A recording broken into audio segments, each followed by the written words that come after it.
There's a dagger at the heart of the average American family in red states, in blue states, in cities, in suburbs, in rural areas.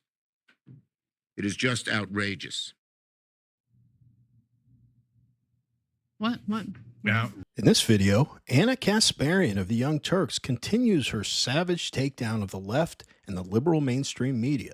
Ana Kasparian plays a clip of CNN discussing the failures of the Democrat Party's leadership and fully agrees with the sentiment of the segment. With that, let's watch Ana Kasparian continue to expose the ineptitude of the left. it's just malpractice that Democrats suck at this so bad that we're allowing Donald Trump and Stephen Miller to run roughshod on what our government looks like. True.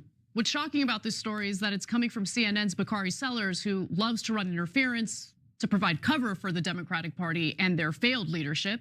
But nonetheless, some rare criticism of Democrats in regard to their response to the first week of the new Donald Trump presidency, especially regarding the spending freeze and hiring, or firing, I should say, of inspectors general. Now, I should note that after Trump's OMB put out a memo indicating that federal grants and loans would be halted for a temporary period of time, a federal judge has weighed in and blocked them from doing that. But nonetheless, let's play the entirety of Bakari Sellers' rant on CNN to give you some more context. We were told that this was going to be a different Trump administration, that you weren't going to have the chaos that we saw in the first one. But here we are again, and you're talking about the devastating effects of this on SNAP recipients, WIC recipients, federal aid and grant recipients. But Democrats apparently have been caught flat-footed, Jake, and that's the most disappointing thing. I mean, the House Democrats have a meeting tomorrow over something that's urgent today, and then we rolled out Chuck Schumer. I mean, I think that when you have institutions and places that are affected, we need to go to our constituents quickly. Those voices need to be up. 15, 30-second ads talking about how this affects them. My daughter actually receives federal grant money to go to Howard University. Benedict College, right down the street, 95% of their $65 million budget is from federal grant and aid money. The uncertainty, old folk who can't get Meals on Wheels, we don't need to hear from Chuck Schumer. We need to hear from people who are actually affected. If you like watching videos like this one, like and subscribe. We'd really appreciate it. Let's get back to the video. And it's just malpractice that Democrats suck at this so bad that we're allowing Donald Trump and Stephen Miller to run roughshod on what our government looks like.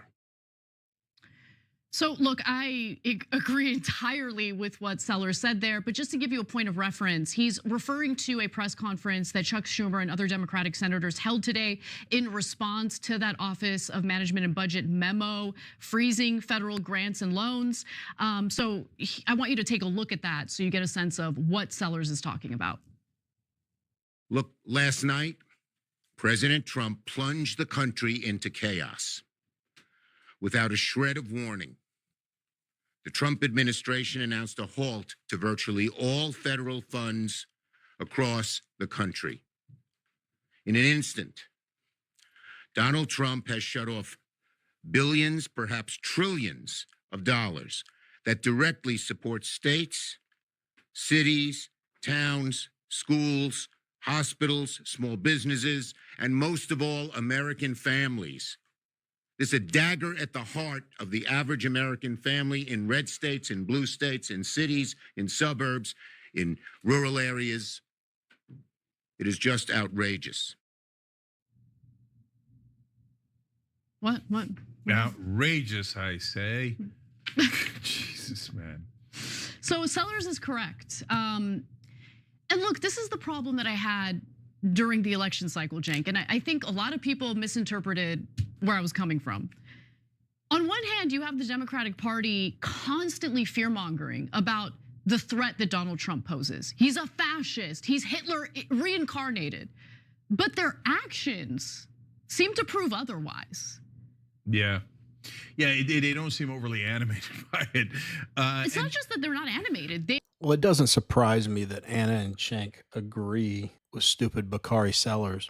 If Bakari Sellers is saying the Democrats suck at something, they really suck at something. That guy's never criticized the Democrat Party in his life. You know, Ana talked about fear-mongering. You know what else is fear-mongering? Chuck Schumer and Bakari Sellers acting like every average American is just going to die if they don't have social assistance. Also, doesn't that give you an idea of what they think of the average American? They think the average American gets constant funding from the federal government. That's not the average American. The state governments are the ones really freaking out because without daddy government, they don't have the resources to help their people out. So this freezing of federal funding is just a pause so the administration can identify areas of waste.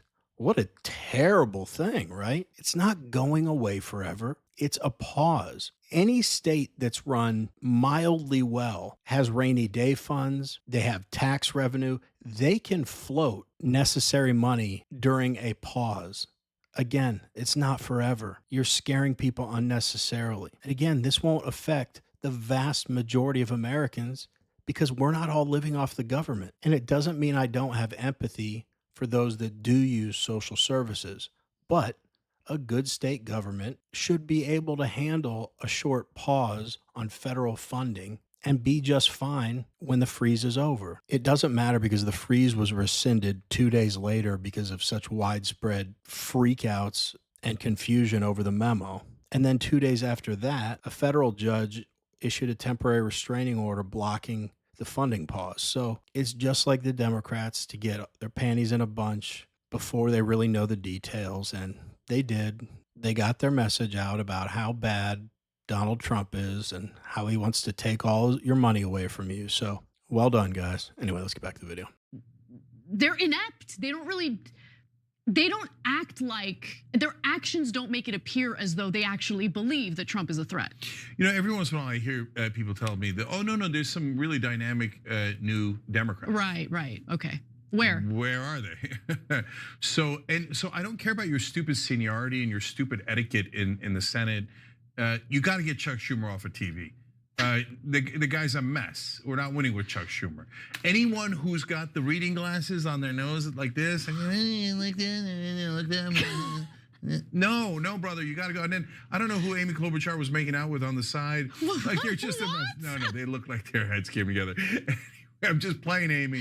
She looks annoyed throughout the whole thing. Yeah. No. Look, just everything needs to be new. You know who they should put in charge? Bernie. Guys, it's not about, we're not going to get anything passed. So establishment Democrats, don't catch feelings. I'm not going back to old wars, right? Just because Bernie would come out and be like, this is terrible. Look at what they're doing to real people. And they cut off cancer research. Why'd they cut off cancer research? To help a bunch of billionaires. But you see, Cenk's doing it too, the fear-mongering. Cancer research, a pause on funding. How much money has gone to cancer research? It has to be close to trillions now. I know it's hundreds of billions. You can't take a pause in that funding. We get it. You're trying to make the Republicans look like monsters.